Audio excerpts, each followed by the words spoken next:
I think one of the most important things that I used to ask new recruits is, what kind of readings do you do? You know, I mean, it doesn't matter because the person who come for the interview, already I would have the person's CV, right?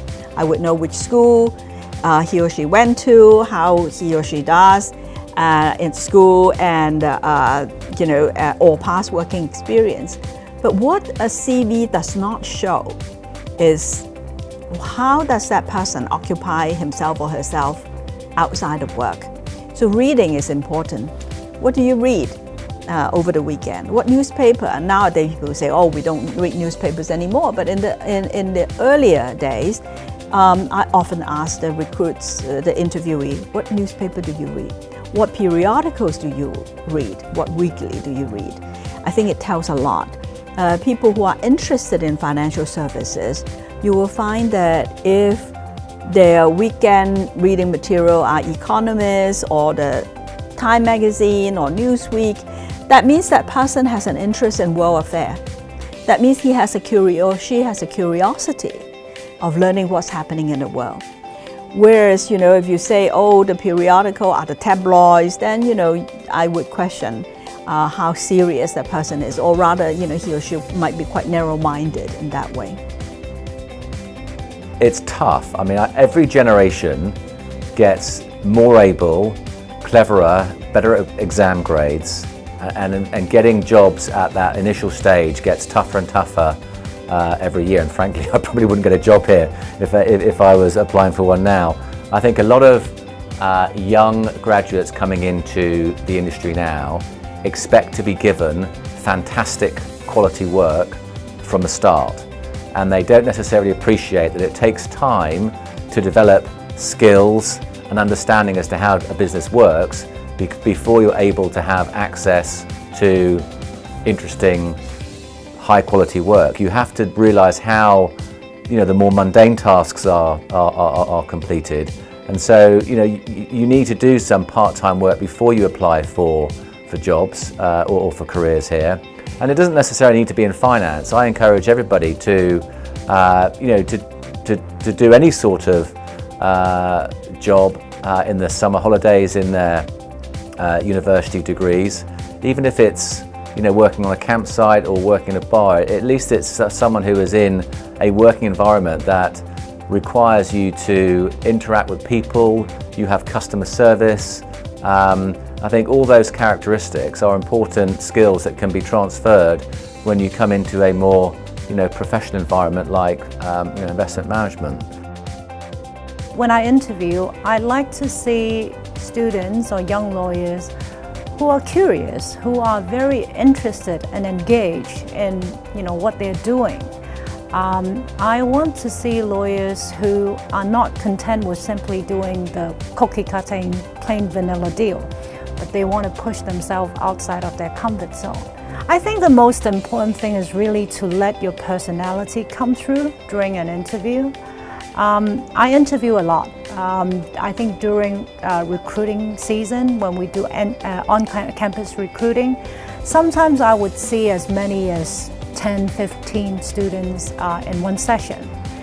And my rule of thumb is that at the end of each session, I ask myself, which of these 10, 15 students do I remember the most? And I often find that I end up giving the offer to the person whom I feel I have the most engaged conversation with, instead of someone I simply felt that I interviewed.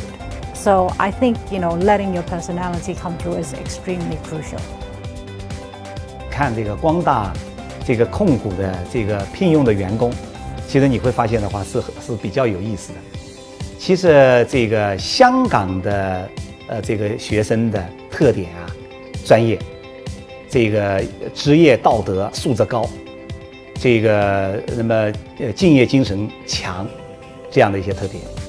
那么这些特点的话呢，实际上过去的话，慢慢的你会发现，在我们的比如说法律、人力资源、审计，包括我们的企划传信啊，这些方面的话，你会发现他们做这些事情的话，非常的专业，能够在一个可能更多的比较适合在后台或者中后台部门来担任这个一个他的这个工作。那么前台部门很多的呢，我们呢也分两部分。香港的这个学生更多的可能国际化程度高。虽然你说这个和内地的学生，你不是也来了吗？你的英文也很好吗？不是的，有一些东西的话，其实我觉得就是这个刚刚也讲到，这个文化交流的一些东西很微妙，能够让大家接受的时候的话，实际上这个是个很多都是一些很细节的一些东西，而这些东西，所以海外的业务开拓啊等等的话，也还是以我们的香港的同事为主。但是呢，因为中国也还是一个很大的市场啊。这个时候的话呢，在中国的这个市场开拓方面的话呢，就是中国学生可能会占主要，所以在我们的这个人员结构里面，你会发现的话，还是蛮特别的。海外的这一部分更多的这个让这个香港的这个学生、香港的同事去做，内地的让内地的同事去做，这个后台的部门要讲究规則的、守規矩、講這個職業精神的，讓香港的同事多一些。